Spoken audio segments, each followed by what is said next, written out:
Discos duros, tiempos de acceso para lectura y grabación. Lo primero que debemos entender cuando hablamos de discos duros, normalmente los discos duros son, instrumentos, dispositivos complejos que permiten el almacenamiento de información de manera más o menos permanente. ¿Sí? Se conocen como memoria secundaria y también como memoria de almacenamiento masivo.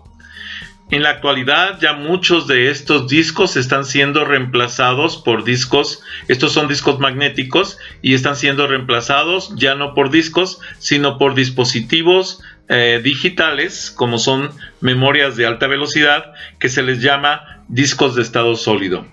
Son mucho más rápidos los discos de estado sólido, pero también son mucho más caros. Y bueno, también son mucho más susceptibles a dañarse por un pico de corriente. Los discos magnéticos, como este que tenemos en pantalla, son discos que son más o menos fuertes, resistentes. Sí llegan a tener daños, pueden tener daños físicos y lógicos, pero aunque tengan daños físicos y lógicos, si no son daños graves, podemos seguir funcionando con ellos y rescatar la información de ellos. Esa es la diferencia contra los de estado sólido, que se llegan a quemar los chips, es muy difícil ya rescatar esa información. Bueno, obviamente los discos de estado sólido, hay que aclararlo, son mucho más rápidos que estos. Bueno, aclaremos entonces cuáles son los componentes de un disco duro. Los componentes de un disco duro tradicional, sea ID, sea SATA, son más o menos los mismos. Primero, son cabezales de lectura grabación, como lo vemos aquí. Aquí tenemos el cabezal 0, el 1, el 2, el 3. Pareciera que este tiene una sola cabeza de lectura grabación, pero no es así. Cada uno de estos tiene un conjunto de cabezas de lectura grabación aquí en este extremo, donde se los estoy indicando. Y esto me permite grabar en pistas concéntricas en superficies de discos que son magnetizables, no son acero inoxidable, que les quede claro. Mucha gente piensa que son acero inoxidable. El acero inoxidable es níquel y es totalmente amagnético, no permite la generación de pistas magnéticas. ¿Sí? Si estamos hablando de cadmio, de cromo, en la superficie, estos sí son magnéticos, son materiales magnéticos, y entonces sí permiten en estos discos acabado espejo formación de pistas concéntricas, que son pistas magnéticas. Cada una de las cabezas una escribe por la parte superior de la cara de un disco y el otro por la parte inferior. Tenemos entonces caras A y caras B. En este caso tenemos dos discos, ¿sí? Pero estos dos discos físicos van a tener la identificación de muchos discos magnéticos. ¿Por qué? Porque en cada una de estas pistas que se marcan aquí, se forman varias pistas de grabación que son identificadas por las cabezas de lectura grabación que se encuentran en cada una de estas cabezas, o por las agujas, vamos a decir, de lectura grabación que se encuentran en cada una de estas cabezas. Entonces pueden grabarse varias pistas en un solo sector, en una sola parte del disco. A lo que se le conoce como el conjunto de estas pistas, por ejemplo, si yo no tuviera el disco como tal, sino tuviera nada más las pistas magnéticas, estas negras que se ven aquí, y también esta de acá del disco, que es la continuación de este cilindro que está aquí. Realmente a ese conjunto de pistas es a lo que se le llama cilindro. No es al disco como tal, sino a las pistas magnéticas que se forman como estructuras concéntricas en el disco. Estas son las pistas de grabación magnética. Aquí tenemos entonces el plato 1, el plato 2, y en el plato 1 tenemos la pista 1, la pista 2, la pista 1 y la pista 2 de cada plato. Tenemos las cabezas, son dos cabezas de lectura grabación por plato. Una se ubica en la parte superior y el otro en la parte inferior, pero cada cabeza es multipista, o sea, tiene varias cabezas de lectura grabación. La pista más externa del disco se le conoce como pista 0. Y después estos son los sectores lógicos del disco. Sector 0, sector físico 1, esto es un sector lógico y sector físico. El sector lógico es la parte de la pista magnética donde se almacena, es la forma en que se estructura el almacenamiento del disco para su almacenamiento. Y lo que es la parte física es lo que conforma la estructura del disco que sostiene las pistas magnéticas.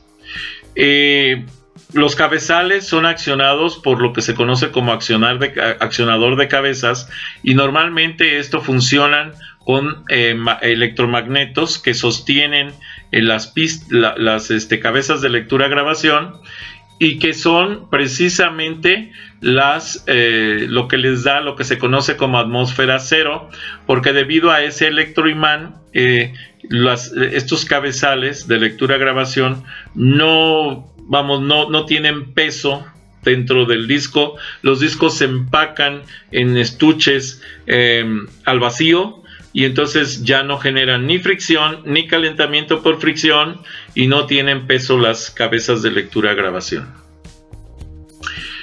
Si nosotros analizamos lo que es el disco magnético, vamos a decir, vamos a tener los discos en él, y vamos a tener un conjunto de pistas, y vamos a tener el cilindro que está conformado por todas las pistas de los discos.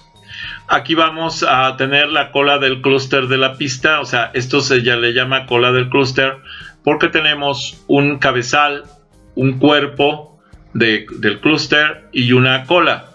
El cabezal nos da información de identificación y de ubicación de la información. El cuerpo almacena la información, y la cola enlaza a otros clústeres que pueden estar ligados con esta información. Al conjunto de pistas magnéticas de todos los discos se les conoce como cilindros. A una fracción, como una rebanada de pastel de este cilindro hacia el centro del mismo, se le conoce como sector. Esto puede ser un sector de pista, un sector de disco o un sector de clúster. Entonces, estas serían las estructuras. De hecho, los clústeres son conjuntos de sectores de todas las pistas del disco. Es un clúster. Si nosotros analizamos este disco duro, esta es una fotografía de un disco duro, en donde tenemos entonces la cubierta. La cubierta lleva una tapa encima de esto. Esto está almacenado al vacío. Si se abre un disco, se pierde el vacío, y aunque lo cierres ya no va a funcionar igual, porque va a tener el problema de que va a absorber aire, y eso puede sobrecalentar por rozamiento, ya que al interior se trabajan velocidades de 3500, 5400, 7200, 10000 revoluciones por minuto, y eso provoca calentamiento. Tenemos los conectores y este conector que corresponde a lo que es el electroimán y el movimiento de los cabezales. Precisamente este electroimán permite que estas cabezas se puedan mover de un área a otra. De hecho, se mueven en un arco así para poder entrar y salir del disco y leer todas las partes. En por ejemplo, observamos que tenemos 3 discos físicos, ¿sí? 3 platos, y cada uno de ellos tiene 2 caras, la cara A, el haz y el en vez, y entonces por eso se forman diferentes pistas de grabación, y cada una de estas cabezas pueden tener varias cabezas de lectura-grabación. Esto sería la forma básica del disco, todas las estructuras internas. Aquí estamos hablando de un disco duro SCSI por el tipo de conector. No es ni SATA ni SID, es un SCSI que tiene más de 40 pines de conexión. Por el tamaño debe tener algo así como unos 70 pines de conexión. Esto quiere decir que es un disco de alta velocidad y que trabaja, de hecho los SCSI trabajan a 10.000 revoluciones por minuto. Aquí tenemos los jumpers de configuración de acceso para poderlo configurar como esclavo, como maestro o como combinado. Es más rápido trabajarlo como esclavo o como maestro que combinado cuando se permite la selección al sistema. Y tenemos un conector del tipo D de 4 pines de grande. Hay dos tipos, el mini y el normal. Este es el normal, ¿sí? Tenemos los 4 pines de conexión, más 5, neutro, neutro y más 12. Son los voltajes que se manejan en este tipo de discos. Y bueno, tenemos la tapa del sistema en donde tenemos todos los datos del mismo. ¿Sí? Este es un cable flexible que permite la conexión con el cabezal de lectura grabación.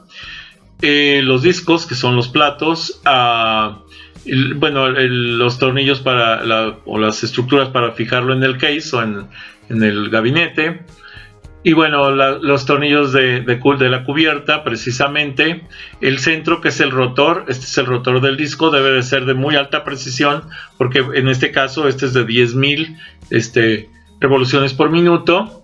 ¿Sí? La base del disco, bueno, este es el brazo actuador de lectura-grabación, el eje del brazo, el eje del actuador, y el actuador que corresponde a el electroimán que permite atmósfera cero para las cabezas de lectura-grabación. Si nosotros nos vamos a este otro diagrama, existe una serie de factores de velocidad relacionados con los discos duros que son necesarios conocer para comprender su funcionamiento y sus diferencias. Tenemos aquí un disco duro ya de mayor capacidad, en donde tenemos 2, 4, 6, 8 discos, 8 platos. Estos platos todos van a tener su doble cara, el ACI y el en vez, que van a estar movidos por este actuador magnético, electromagnético de hecho, su chasis, su cabezal de lectura-grabación, que es este que tenemos aquí, el soporte de antivibraciones, que son empaques muy flexibles que permiten sellar para que cualquier vibración la absorban. Los conectores, ¿sí? La señal de control de datos, el alimentador eléctrico y el configurador del disco. Aquí tenemos los movimientos de los cabezales por medio de este actuador, el brazo, ¿sí? Que es el que va a mover los cabezales. Bueno, estos son los platos. La cámara debe estar sellada y al vacío, y la tapa frontal, que va a dar las indicaciones para acoplarse al chasis, y bueno, el chasis del mismo. Luego aquí tenemos un esquema de lo que serían los cabezales de lectura-grabación, cómo se van moviendo, que están sostenidos por electroimanes y se mueven sobre la superficie de los discos, dejando algunas milésimas de separación entre el disco y el lector, y así es como funciona. Y tenemos los lados de los discos, ¿no? Que es esta estructura.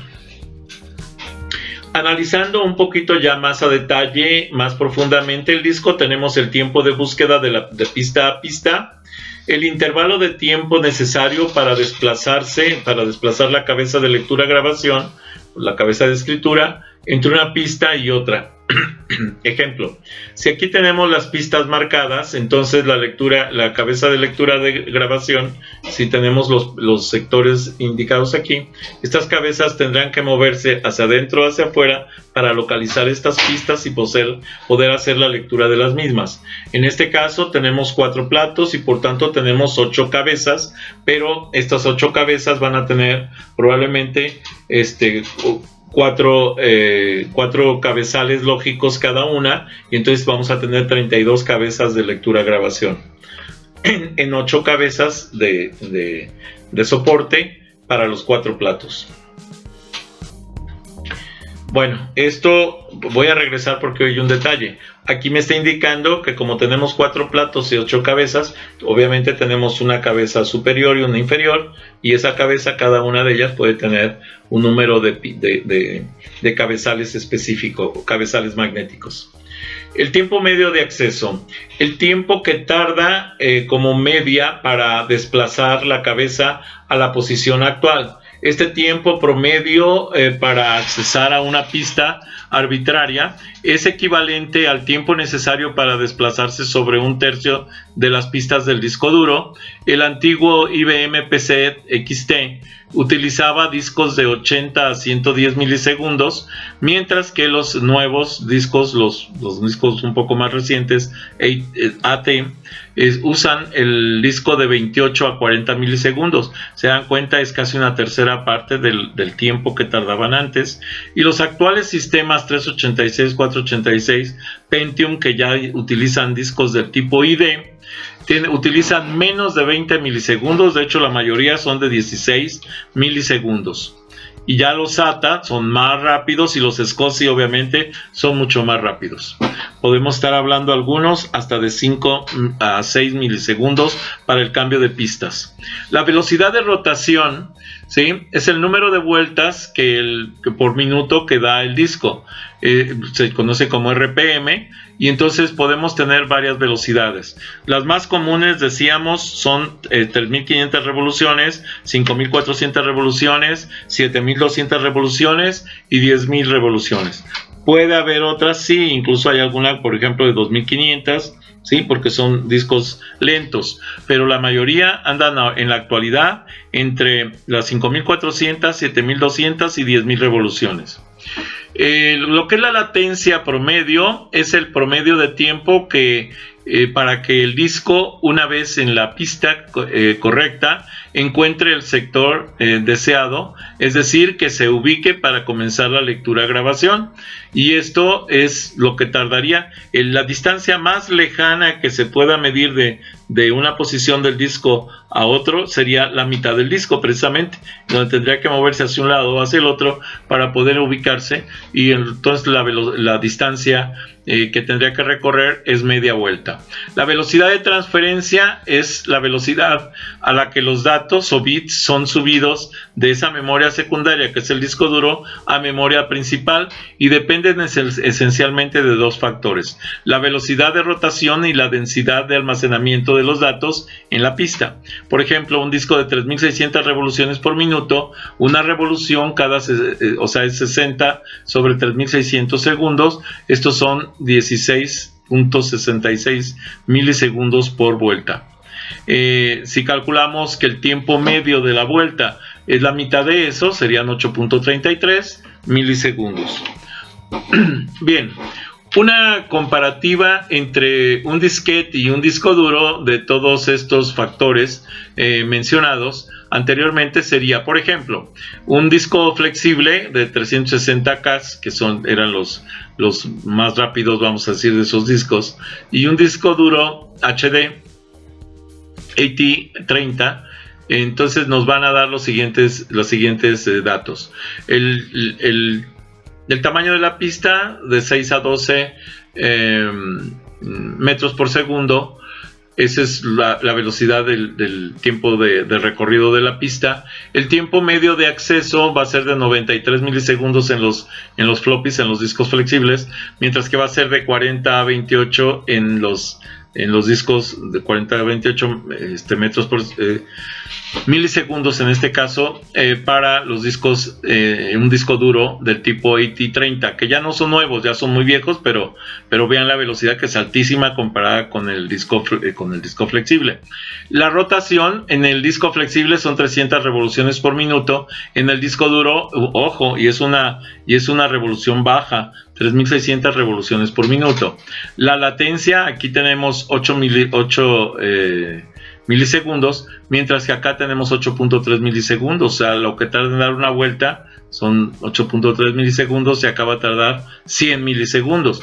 Y la velocidad de transferencia para el disco flexible es de 125 a 250 kilobits por segundo, mientras que en el disco duro es 1 a 5 megabits por segundo. Esa es la diferencia. Hay una diferencia enorme, ¿no? El tiempo de búsqueda depende del tamaño de la unidad. Pueden ser de 2 pulgadas, 3,5 o 5 pulgadas. De hecho, en realidad de 2 pulgadas ya ni siquiera se hacen. Son de 2.5, o sea, de 2,5 pulgadas, los discos que se utilizan para las laptops. Del número de pistas por pulgada, ¿sí? Es el tiempo también de búsqueda, va a depender del número de pistas por pulgada, que a su vez depende de los factores como tamaño de de los dominios magnéticos. Entonces, ¿de qué depende el tiempo de búsqueda para localizar información en un disco? Pues va a depender del diámetro del disco, va a depender de los pies por pulgada, o sea, de la cantidad de las pistas, perdón, por pulgada, la cantidad de pistas que hay en un sector del disco, y de la velocidad, de la precisión de los engranajes del cabezal, ¿sí?, de la latencia, y depende de la velocidad de rotación, ¿sí?, qué tan rápido rota para encontrar la información más rápidamente. Equivale a la mitad del tiempo que tarda el disco en describir un giro completo. Eso se llama tiempo de latencia, precisamente. El rendimiento total también depende de la disposición de los dominios magnéticos, ¿sí?, y sobre todo en tipo de discos del tipo Z, ¿no?, que son discos mixtos óptico-magnéticos. Para mejorar el tiempo de acceso se reduce la latencia acelerando la rotación del disco, ¿sí? Esto hace años de que los discos duros giraban a la misma velocidad, 3600 revoluciones por minuto.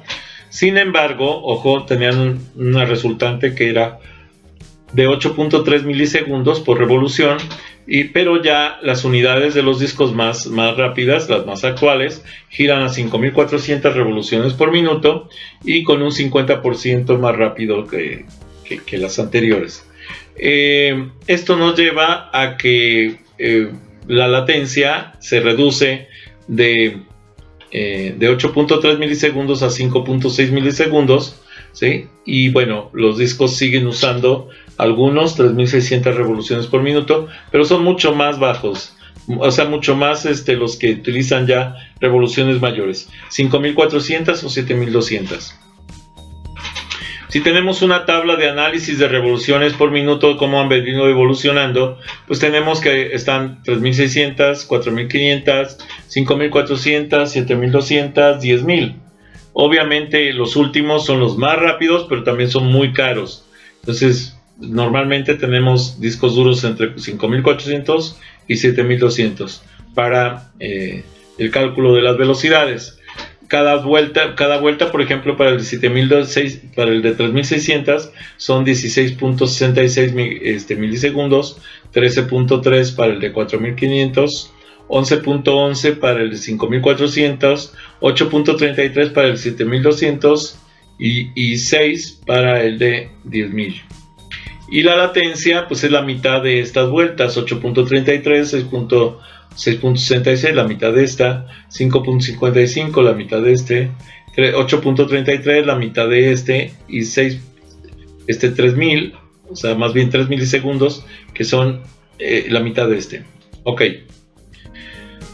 El trabajo a velocidad elevada plantea varios problemas. El primero es el problema que esta velocidad, la disipación del calor se convierte en un problema, honestamente.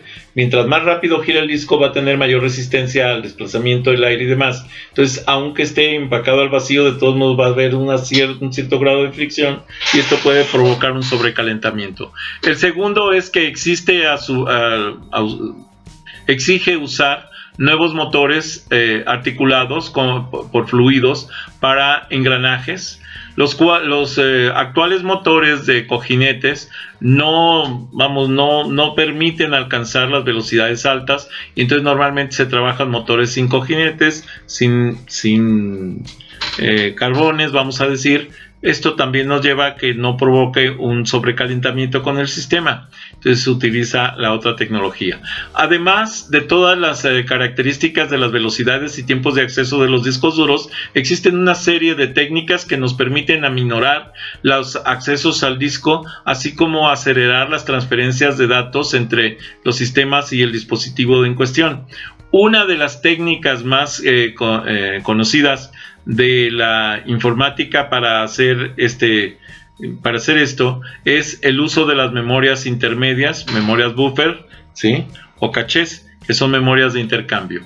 El buffer de una pista es una memoria incluida en la electrónica de las unidades del disco que almacena el contenido de la pista completa, así cuando se hace una petición de lectura de una pista, esta se puede leer en una sola vez, enviando información al CPU sin la necesidad de algo que se llama interleaving, internivel, ¿sí? Y ese es un intercambio directo, pista a pista. El caché de disco corresponde o puede estar dentro del propio disco duro, y este caché es una memoria aceleradora de intercambio, que son tarjetas especiales o bien a través de programas para usar memoria central. Sí, la gestión de estas memorias es completamente invisible y invisible o transparente para el usuario, realmente, porque no se da cuenta, y consiste en almacenar en ella los datos más pedidos por el CPU, y se usan para descargar al sistema de las tareas lentas de lectura-grabación, porque eso es lo que provoca las interrupciones y el largo de las interrupciones. Permiten entonces aumentar la velocidad. Aparte de la velocidad del disco duro y de que controla o controladora de la forma en que se transfieren los datos de esa memoria, se deciden también velocidades del sistema, y se pueden emplear 4 métodos. El método PIO Mode, que es la tarjeta de transferencia de datos y se desarrolla a través de los diferentes puertos I/O, puertos de entrada y salida de la controladora, que también sirve para transmisión de comandos input-output. La tasa de transferencia está limitada por los valores del bus, o sea, del canal de comunicación de la tarjeta madre de la PC, y por el rendimiento del CPU, que tan rápido lee o no el CPU. Se pueden lograr transferencias de 3 a 4 megabytes por segundo con el modo de transferencia PIO 4, que es el más alto, porque está el PIO 0, PIO 1, PIO 2, PIO 3, PIO 4. El 4 es el más alto que se ha desarrollado, que es el método de acceso que actualmente utilizan los discos más modernos, y es posible llegar a tasas de transferencia que pueden llegar hasta los 16 megabytes por segundo, 16.6. La memoria MPEG o MAPED-IO, que es otra forma de controlar los discos para lograr mayor velocidad. La CPU puede recoger los datos de la controladora de forma más rápida si los deja en la zona de memoria fija, para que entonces se pueda realizar la transferencia de los datos a una zona de memoria del programa correspondiente, con la introducción MOV, de movimiento, de mover, más rápida que los accesos input-output. El valor teórico máximo es de 8 megabits por segundo, megabytes. Es bajo realmente comparado con el otro. El más utilizado es el DMA. Es una transferencia de datos desde el disco de la memoria, evitando pasar por la CPU. Esto es, ya no administra el CPU la forma de almacenamiento de información en discos, sino que se administra a través de un chip, de un microprocesador especial llamado DMA, Direct Memory Access, que es el acceso directo a memoria. Las ventajas de usar el DMA es que liberan al procesador de los trabajos de la administración del sistema del disco, y puede dedicarse a otras, mientras la transferencia de datos se realiza por otro lado con el apoyo del DMA. El DMA, además de ser inflexible, es lento, ¿sí? No se puede pasar más de 2 megabits por segundo, pero tiene la ventaja de que libera al procesador de ese recurso. El Busmaster DMA, que sería el controlador, una especie de controlador maestro. En esta técnica controladora del disco duro, desconecta el controlador del bus y transfiere los datos que con la ayuda del controlador del Busmaster DMA con el control propio. Así que pueden alcanzar velocidades de 8 a 16 megabits por segundo. Hasta aquí esta presentación.